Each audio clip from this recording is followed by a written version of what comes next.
अर्जुन बन गया। महान धनुर्धारी अर्जुन बन गया। क्यों बन गया? जितना गुरुजी ने पढ़ाया उतने में संतोष मत कीजिए, उसको और कैसे आगे बढ़ाया जा सकता है उसको देखिए। बाप ने जितना कमाया आप भी जाकर दुकान में बैठ गए, इतने में संतोष मत कीजिए। आपको एमबीए इसलिए नहीं करवाया कि आप दुकान में आकर के बैठ जाएं और जाते समय सांझ को 1000 रुपया लेकर के बाइक पर निकल जाएं। आपको एमबीए इसलिए करवाया ताकि आप दुकान के स्टैंडर्ड को और ऊंचा बढ़ा सकें। अरे हमारे बाप तो अनपढ़ थे, सो उन्होंने जैसे तैसे दुकान खोल के चला लिया। तुम तो एमबीए बन गए ना, अब तो तुम्हारे द्वारा शोरूम बन जाना चाहिए, केवल दुकान नहीं रहनी चाहिए। स्कूल अच्छा हो, तीसरा कदम। अपने बच्चों के साथ अपन तीसरा कदम चलते हैं, और तीसरा कदम चलने के लिए थोड़ा सा बच्चे को देखो वो कैसे उठता है बैठता है, इस पर गौर कीजिए। और गौर करते हुए तीसरा कदम ये उठाइए, और कदम ये है कि अपने बच्चों को लाइफ मैनेजमेंट के गुर सिखाइए। अपने बच्चों को लाइफ मैनेजमेंट के, जीवन प्रबंधन के गुर सिखाइए। उनको बताइए कि सुबह कब उठना चाहिए, उनको बताइए कि रात को कब सोना चाहिए, उनको बताइए किस तरह से खाना खाना चाहिए। बच्चा तो आपने पैदा कर दिया, रोटी तो आपने पकड़ा दिया, वो कैसे खा रहा है? चबा के खा रहा है, दोनों हाथों से तोड़ के खा रहा है जानवरों की तरह, या किस तरीके से खाता है? अपने बच्चों को तकनीक दीजिए, अपने पास बैठा करके कभी बच्चों को खाना भी खिलाइए, तो आपको पता चलेगा कि आपका बच्चा इंसान की तरह सभ्यता से खाता है या बांदरों की तरह यूं उठाता और यूं का यूं पूरा मुंह भर लेता। वो किस तरीके से खाता, अपने बच्चों पर गौर कीजिए। सुबह रोजाना सूर्योदय हो उससे पहले अपने बच्चे को जगा दीजिए। नहीं जगता है, जगा दो, जबरदस्ती जगा दो। 2-4 बार थोड़ा सा आपका कठोर अनुशासन बुरा जरूर लगेगा, पर भाई बच्चों का निर्माण केवल लाड से नहीं होता, केवल लव से नहीं होता। बच्चों के निर्माण के लिए अनुशासन भी जरूरी है, और आपके घर के अनुशासन को आप खुद लागू करेंगे। आप खुद ही अगर 9 बजे तक सुबह पड़े रहेंगे तो बच्चे में सुबह जल्दी जगने की आदत कहां से डालेंगे? कहां से डालेंगे? अंग्रेजी की कहावत याद कर लीजिए, फिर से दोहरा देता हूं आप लोगों को, आपके बचपन में पढ़ी हुई कहावत, early to bed and early to rise. Early to bed and early to rise makes a man healthy wealthy and wise. रात को जल्दी सोइए, सुबह जल्दी जग जाइए। जो व्यक्ति ऐसा करेगा वो स्वस्थ भी रहेगा, बुद्धिमान भी होगा और धनवान भी बनेगा। खाना खाएं, हाथ धो करके खाना खिलाने की आदत डालें। बच्चों जाओ पहले हाथ धो के आओ, खाना खा के आ जाओ। सुबह अगर आपका बच्चा जगता है उसको कहो 1 गिलास पानी पी ले, बोले लैट्रिन जाके आ, बाथरूम जाके आ, हाथ मुंह धो के आ। बिना संकोच के अपने बच्चे से कहो बेटा जाओ मम्मी को धूप लगाओ, बेटा जाओ मम्मी के पांव छू के आओ। और मम्मी के जैसे पांव छुए मम्मी आशीर्वाद दे, और मम्मी कहेगी बेटा जाओ पापा जी के पांव छू कराओ, दादा दादी के पांव छू कराओ। ये संस्कार डालो। हमने खुद ने ये संस्कार हटा दिया तो अपने बच्चों में कहां से डालेंगे? कहां से डालेंगे? आपके बच्चे आपके पांव इसलिए नहीं छूते, वो होली दिवाली जरूर छू लेते होंगे या परीक्षा आती है तब जरूर छू लेते होंगे क्योंकि पास होना है। अरे बच्चों जरा सोचो कि जब परीक्षा के दिनों में पांव छूने से अपन पास हो सकते हैं, तो अगर रोजाना ही पांव छूने की आदत डाले तो क्या हर रोज पास नहीं हो सकते? तो क्या हर रोज हम पास नहीं हो सकते? कृपा करके अपने बच्चों में संस्कार डालिए। सुबह उठे धूप लगाओ। मेरे भाई बहनों, अगर आपके पापा जी ऊपर चलेंगे तो भी चिंता नहीं, घर में उनकी तस्वीर लगाओ और धूप सुबह उनके जरूर लगाओ, आदत डालो। हर बहू अपनी सासू के पांव छुए। हो सकता है अब तक आदत ना रही हो, हर बहू 2-4 महीने तो छूती है। हर बहू आती है ना, नहीं तो 2-4 महीने तो छूती है, पर जब लगता है यार इस घर के छोरे ही नहीं छूते तो मैं छोरी कहां से छू? वो तो बेचारी आई है, फिर भी आपके मां बाप की इज्जत करती है। आप तो जाए हैं, घर में पैदा हुए, घर के जाए हैं। अब घर के जाए ही जब अपने मां बाप का ख्याल नहीं रखते तो बेचारी आई कब तक आपके मां बाप का ख्याल रखती रहेगी? जब आप जाए ही पांव नहीं छूते तो आई कब तक पांव छूती रहेगी? आदत डालो भाई बहनों, आज से ही चलो अपन एक संस्कार तो आज ये कबूल करते हैं, सब लोग हाथ जोड़ लो और हाथ जोड़ के ये प्रतिज्ञा ले लो कि आज से हम, चलो सारे लोग बोल लो, आज से हम सुबह उठकर अपने मम्मी पापा को, दादा दादी को पांव छुएंगे, आशीर्वाद लेंगे। जिस दिन गलती हो जाए, बोलो, जिस दिन गलती हो जाए उसके अगले दिन कान पकड़ेंगे और मम्मी पापा से सॉरी भी कहेंगे। हैं?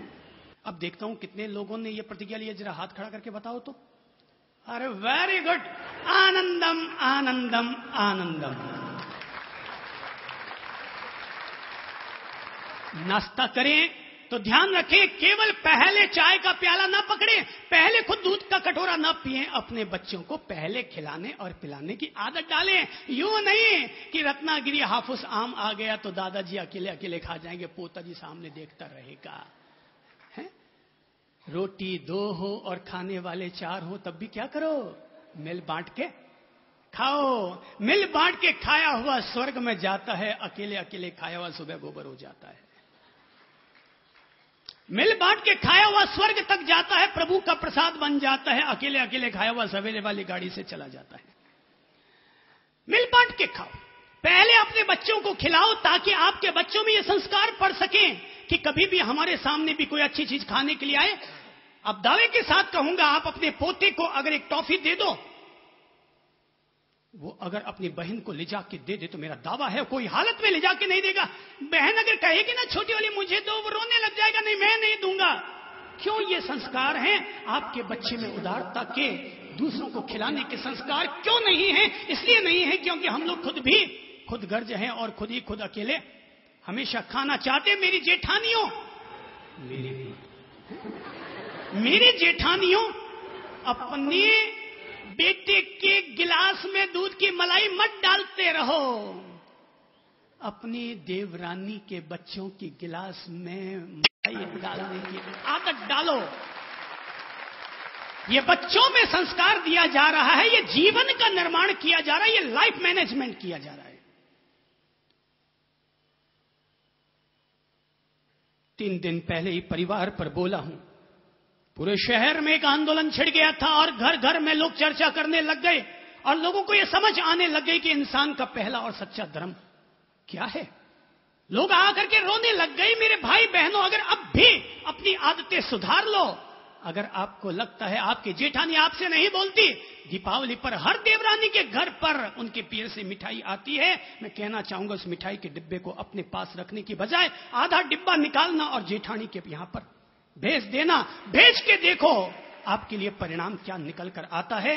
कुछ तुम झुको, कुछ वो झुकेंगे। अपन सोचे अकेला सामने वाला ही झुकता रहे तो बात नहीं बन पाएगी। थोड़ी माटी में भी महक उठे, थोड़े बादल भी बरसेंगे, तब कहीं जाकर के ये माटी गीली होगी। ये माटी तब गीली होगी मेरे भाई बहनों, तब गीली होगी। देरानी हो चाहे जेठानी हो, लाइफ मैनेजमेंट पहले अपने घर में अपनाइए। धर्म सप्ताह में जाकर के अपन असली धर्म को समझेंगे, पर पहला धर्म गृहस्थ आश्रम में प्रवेश किया तो गृहस्थ का सच्चा धर्म, सद गृहस्थ का धर्म पहले अपने जीवन में जी। खाना खाओ ना, अपने बेटे को भले ही दोपहर में आए ना 3 बजे ठंडी रोटी खिला देना, पर अपनी छोटी देवरानी या बड़ी जेठानी के बच्चे अगर घर पर आते हों तो उनको रोटी कभी ठंडी मत खिलाना, उनको अपने हाथों से गर्म रोटी बनाकर खिलाना। अगर जेठानी कहती है कि मेरे बच्चे आ गए, बोले दीदी आप सो, मैं बना के खिला दूंगी, आप चिंता मत कीजिए। आप नहीं जानते मेरे बहनों कि आप जो आपकी जेठानी के बच्चों के लिए जो 4 फुलके बना रहे हैं, उन 4 फुलकों को बनाने से आपकी जेठानी के मन में आपके लिए कितना प्यार उमड़ कर आ रहा है। वो कभी भी स्वार्थी नहीं बन पाएगी, आपसे कभी जुदा ना हो पाएगी, कभी नहीं हो पाएगी। हम लोग खुद गर्ज बन जाते हैं, इसलिए वो हम लोगों से जुदा हो जाते हैं। हम भी खुद गर्ज, सामने वाला भी खुद गर्ज, दोनों में से एक ने भी उदारता नहीं दिखाई, दोनों में से एक ने ही दया ना दिखाई। अरे गौशाला में जाकर के दान देना आसान होता है, गौशाला में जाकर के गायों को घास डालना आसान होता है, पर जेठानी के बच्चों को 4 रोटी बना करके खिलाना कठिन होता है। गौशाला का धर्म जरूर कीजिए, पर जेठानी के बच्चों को कम से कम गौशाला से गए बीते तो मत होने दीजिए। अपने जेठानी के बच्चों को गौशाला के बच्चों से तो गए बीते मत होने दीजिए। माना वो गाय का बछड़ा नहीं है, अगर वो गाय का बछड़ा होता तो आप उसको अपने हाथ से घास खिलाते। क्या किया जाए, वो आपकी देरानी का बच्चा है, वो आपकी जेठानी का बच्चा है, इसलिए आप उनको रोटी खिलाने के भी काबिल न रह पाए। लाइफ मैनेजमेंट सीखो भाई बहनों, लाइफ मैनेजमेंट सीखो। अगर हम देरानी जेठानियां लड़ते रहेंगे तो आपकी जेठानी के बच्चे और हमारे बच्चे फिर आपस में लड़ेंगे झगड़ेंगे, नहीं तो और क्या होगा। घर में अगर लेके आ जाएं आप एक 5 स्टार, अकेले मत खाने देना, बेटा ले 5 स्टार ले जाओ, सारों बच्चों को ले जाकर के एक एक चॉकलेट बांट के आ जाओ। संस्कार डालोगे वापस दे, वो कहेगा नहीं मैं नहीं दूंगा, वापस छीन लो। रोता है रोने दो, अगले दिन अपने आप अक्ल आ जाएगी। मुझे अगर टॉफी खानी है तो मुझे अपने चचेरे भाइयों को भी खिलाना होगा। शुरुआत में 7 दिन का नाटक होगा, 8वें दिन जीवन का नेचर बन जाएगा, जीवन की आदत बन जाएगी। बच्चों को साथ सुलाओ। अगर शर्म मत खाना, आपके घर में अगर आप देरानी जेठानी या 3 भाई साथ रहते हैं ना, तो ये मत कहना कि मेरे 2 बच्चे हैं, ये कहना मेरे 7 बच्चे हैं, 2 मेरे 5 उनके। अनेक घरों में इतनी पुण्यवानी होती है, अनेक घरों में जाते हैं, उनके घर में इतनी पुण्यवानी होती है। पूछते हैं कितने भाई बहने, वो कहते हैं 8 भाई बहने। सुनने वाला चौंकता है कि यार इस जमाने में भी 8। मैं कहता हूं हाँ भाई, इस जमाने में भी 8 हो सकते हैं, अगर किसी भी घर में अगर ये बड़प्पन दिखाया जाए कि जेठानी